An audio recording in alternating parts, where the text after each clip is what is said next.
What is up, everybody? How's everybody doing? Happy New Year, right? Happy Islamic New Year. Yeah. What is going on? This is your boy, Mr. Dabtown, Ray Melo. You're listening to episode 34 of Have You Heard on iHeartRadio and Mixcloud. And guess what? This program is good. This episode will be available early as possible because of the holidays and all that, because of the long weekend. And glad that you can join us. We're recording over at Building 1 of the Media Zone Authority in the Sound Lab. And of course, Have You Heard is the perfect platform to showcase local talents. If you are a musician, a rapper, a spoken word artist, a young entrepreneur, a painter, whatever has to do with the performing arts, and you'd like to be showcased on our show, two ways of contacting us. You can contact us on our Facebook page, facebook.com/haveyouheardradio, or you can send an email at rayrockandroll@gmail.com. That's RAYROCKNROLL@gmail.com. And of course, follow us on all the other platforms on social media, Twitter, Instagram, and Mixcloud. Have You Heard AD? And we have the past and present of Have You Heard, if you will. Here's my co-host, as always. She's the expat queen herself, Miss Dati, in the building. What's going on? Doing great. Today we were let out early from work. Yes. Because of the holidays. So it was like everyone says it's 12 o'clock. It's 12 you o'clock. guys can go. What? And, so I went home and played a couple of matches in Overwatch. Ah, okay. Video games and stuff? Yeah. That's cool. Okay. And this guy doesn't need no introduction. He does everything. He's a spoken word artist. He's a photographer. And he's part of the history of Have You Heard because he started off as one of the most popular guests that we had, and he ended up being one of the co-hosts, and I haven't seen him in a long time. So, ladies and gentlemen, the Renaissance Man is back. Mo Tariq in the building. What's going on? Not too bad, brother. Not too bad. Unlike Tati here, I didn't even bother going to work.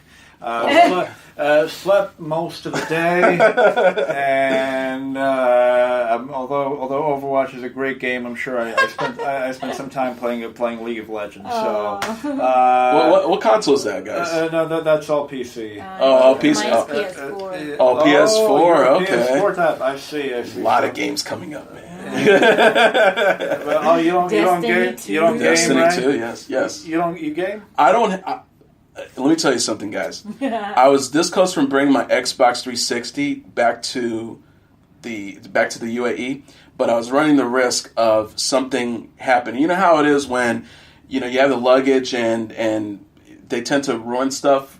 But I was afraid that I might have gotten the Xbox and it would have been broken and it wouldn't work and all that. So I didn't want to run the risk. But I'm thinking of trying. I might get a console somewhere here. I thought you'd say something like, I'm a father now. I should have been playing games. No, but you know what? I think I'm here to set an example for my kids. No video games. Well, they have their tablets and all that on the weekends. Okay. But during the week, try to be a good influence and all that. I'm a late gamer. I only started playing games last year. Really? Yes. I started with a Switch. The Switch, yeah. When it came out. Yeah. Oh, wow. Okay, and from so there, evolved to PlayStation. Yeah. I have nothing. I don't know anything about gaming till now, so I'm like... You're old school, like Nintendo and Sega Genesis? You've never that was like in 1980... Oh, that's past. 1989, that time when the family computer was so famous, I played that. Then after that, it's just like it didn't interest me anymore. You grew up too early. Yes. Yeah. And then now I'm like, I'm not done being a kid, man. I leveled up 3 okay. on endorsements. Shit, man, I'm not done being a kid, man. I'm turning 30 next year, and I'm not done being 30. Oh my God, man! That's too young. You're a baby, man. I'm not. You baby, yes. I'm still being a kid, man. Screw the that. dirty 30s, man. We're the same age, but we won't discuss that because we're young at heart. Yeah. But of course, we have You Heard news? We have What the Deal Yo-Yo with Miss Dati. She's going to talk about something that in her interesting life that does affect a lot of expat lives. She provides a lot of advice for all the expats, especially. I want to hear this. Yeah, she's good about that. What's hot in Abu Dhabi and much more, And again, to all my Emirati folks Arab folks, happy Islamic New Year. Actually, happy Islamic New Year, happy Jewish New Year, happy Coptic New Year. They've all come together. Intersection. Yeah. This year, it's kind of cool. I like it. Do they like do New Year's resolutions? I was going to ask you. Some, yeah. I guess. I mean, everybody's different. Man, they get double the treatment because they celebrate New Year's now and then the actual New Year's. So it's double the fun and all that. Me too, because I celebrate Chinese New Year. Okay, lucky you. Chinese New Year was like a couple of months ago, wasn't it? Yeah. So okay. 2 New Years per year for me too. Nice. Oh, okay. Nice. All right. So that's 2 resolutions. Yeah. So you get to screw up one, but hey, I got another one in a couple of months. You can always make it up. Yeah, I'll go even better with the let me see here. As a matter of fact, we're almost towards the end of 2018. Yeah, this year went by fast. So, but you guys do anything for the long weekend or no? Or are you just staying put? I probably go to the city, meet up with my friends because I wanted to record a message or video for my mom who's retiring this December. Nice. So I want to make it a special thing, not just like a Snapchat video type of. So I'm like with the filters and shit. Yeah, something like something special. So pet peeve of mine. I don't like that. I'm probably going to be an absolute junkie and just continue playing League. Netflix and stuff. Yeah. I mean, it's just. I do that too. Yeah. This year has been at least towards the end. It has been the most uneventful in a way. It's been pretty flat. I'm hoping that next year things pick up. But I'm sorry, it's my fault. But you know what? I'll be happy to. I'm pretty glad that Rooftop Rhythms is coming up on the 28th of September, so I'm looking forward to that. Yeah, I might check that out. I'm also probably gonna drag the wife over for the silent part, the first one. Oh, sweet. So, I'll be there for sure. Sweet. And we'll definitely call Dorian to promote that on the show because. Yes, sir. We made a rule: if the guests cannot be here in person, we can call their ass. So that's no one has ever done that on podcasts. I think maybe I'm wrong. Maybe possible. Yeah, no, I'm not sure. Maybe we just don't know. Yeah. So I want to talk to you guys about. So I want to ask you guys a question. It could be somebody you know. It could be like someone you've encountered, but. Have you ever run into or dealt with someone who has been obnoxious, to the point where you want to say something, but in your mind you're like, bite your tongue? Have you ever run across somebody who's obnoxious? Obnoxious. Absolutely obnoxious. Absolutely. Does your boss count? Well, unless if you want your job. It usually comes at work, right? Work or no, any endeavor, like outside of work, maybe. Have you ever run across? Let's see, obnoxious. I mean, it's for me. It's the type of obnoxiousness that I sort of can forgive. Because I know that they grow out of it. For me, because I'm always exposed to open mics and stuff. Mm-hmm. So there is always going to be that one or two performer or new guy that sees so much of himself, and then he's full of it. Basically. So I guess that kind of stuff. But obnoxiousness, so that there's toxicity that would be directly aimed at me, not so much. No, not really. What about you, Tati?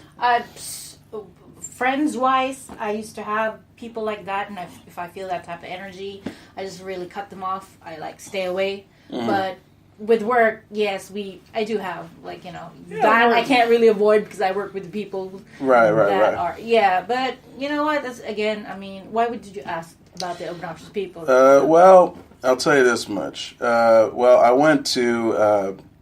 I was just minding my own business, and I went to see some friends of mine play. Mm. And mind you, I can understand you getting loud because if there's a huge crowd, then there's no room for me to say this, but to say, hey, keep it down, But there was about maybe 15. It wasn't 15 people. It wasn't packed and all that. So there was this patron who comes in with her sister and a bunch of her friends, and they started getting loud and rowdy, and they had a little bit to drink, so that didn't contributed to that. So they started getting to a point where they were just loud, to the point where they were louder than the band. Right. And the band didn't care. They were just like, yeah, just cheering and all that. And I'm sitting there with my wife, and I'm just looking, and they're just I'm trying to listen to the band. Mm-hmm. And my wife and I, we had that nonverbal communication, and I was like, man, this is so annoying and all that, right? So, but my wife was like, no, don't say anything, this... we're not in the U.S., and the U.S. will be different. I'll be like, yo, shut the fuck up. I'm trying to listen to the band. No, I'm not like that. But some people are. But so it got to a point where they started dancing, and it got to a point where she was like almost extremely drunk, to the point where she almost fell into the band's equipment. She almost tripped. Oh. And I'm just like, and I know my friend who plays bass was just like, oh my God, if she falls on our equipment, I'm going to be super pissed off, because musicians really, that's their toy, you know what I'm saying? So her other friend got her up, and so they go to the bar to get something to drink. So I'm just like, oh my God, hopefully they're paying their tab, which they didn't. They got more liquor and all that. So all of a sudden, she brings, now I don't know why she was the one that was chosen to bring the drinks back to the table.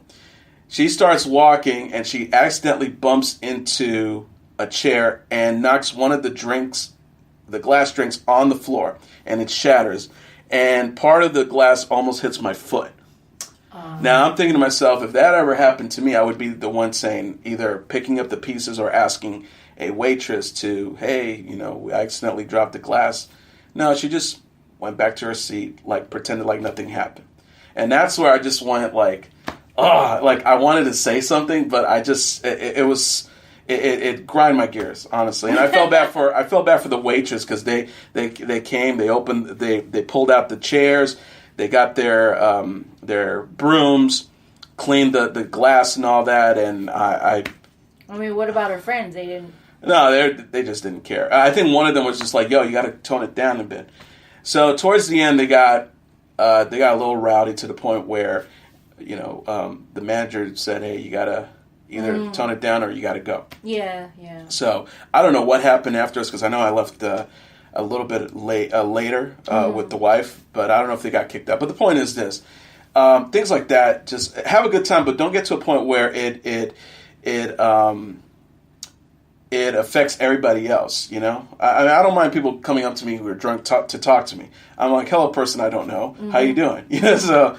Yeah. But yeah, don't make it into an uncomfortable situation. Yeah. With people, especially those around you that are trying to have a good time. So that to me is like being obnoxious. So I'm curious. I'm curious about the person's state of mind. They're fucking drunk. They're fucking drunk. Oh, they're fucking drunk. But I'm I think. Sometimes you wake up in the morning, and sometimes you see someone having a really bad month, and says, anyone want to get drunk with me tonight, or something like that. So I'm curious, what would, prior to them even getting the first drink, of what their mindset was, if they had any.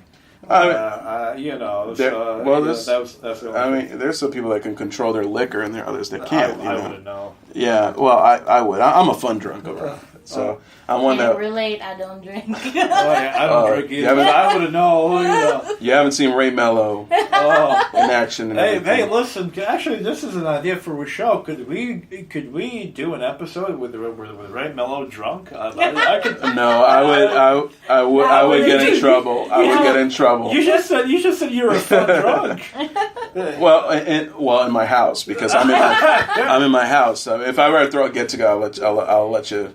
Because at least I could go straight to the bedroom, and that's it. I don't have to drive around. I don't have to take an Uber and all that. So. But you have to be patient with people who are obnoxious, and don't try your very best to ignore them. And if it gets to a point where it escalates to the point of the situation gets uncomfortable, then either just walk away or do whatever.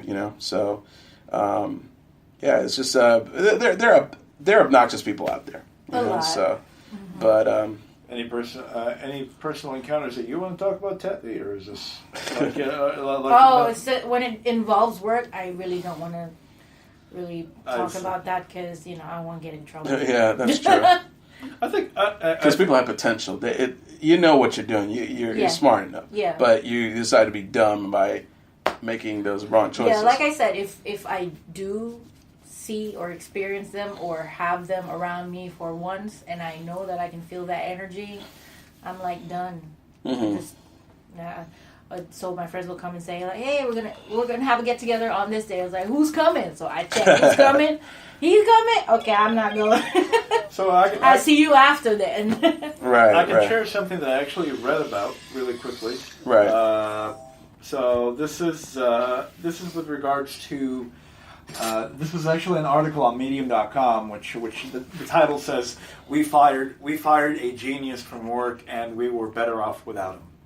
And and this is a big multi-billion-dollar company which focuses on softwares and stuff. Right. And basically, the author, who obviously censored the genius's guy's name, he called him Rick. He said that Rick was an absolute genius. He would do the work of what like 3 or 4 people would be needed to do. But the issue with him was that because the genius works that he does was designed by his own his own madness, his own engineering. Right. People had a hard time working with him, and the problem is he refused to delegate. He refused to work with his teammates because he knew that he was the genius in the company, and therefore he thought himself untouchable. Right. And this affected his teammates to the point where if there was ever a problem, they would rely on this guy Rick, to solve it. So even their potential was affected because there was a genius who was doing all the work. And when they're just sitting by though, they're like, we're just going to wait for Rick. We're going to wait for Rick. We're going to wait for Rick. And eventually, the problems piled up and piled up and piled up until he became more of a liability. So when they decided to fire the guy and depend on themselves, who were not geniuses but ordinary people, they actually got a lot of work done faster, and even though they were not as genius works as Rick was, they still got the jobs done. So there's the example of an obnoxious guy at work who's a genius, but he's actually, and most of the time those obnoxious people don't last. So he lasted a year. That's good. Well, on that note, we're going to take a break. And when we come back, we have you heard excuse me. I'm ready for the weekend. I sound drunk right now. No, I'm not. Have you heard news? And we're also gonna have what the deal is with Miss Tati. It's Miss Tati and the Renaissance Man. Motarik, you're listening to episode 34 of Have You Heard. We'll be back in just a jiffy here on Mixcloud and iHeartRadio.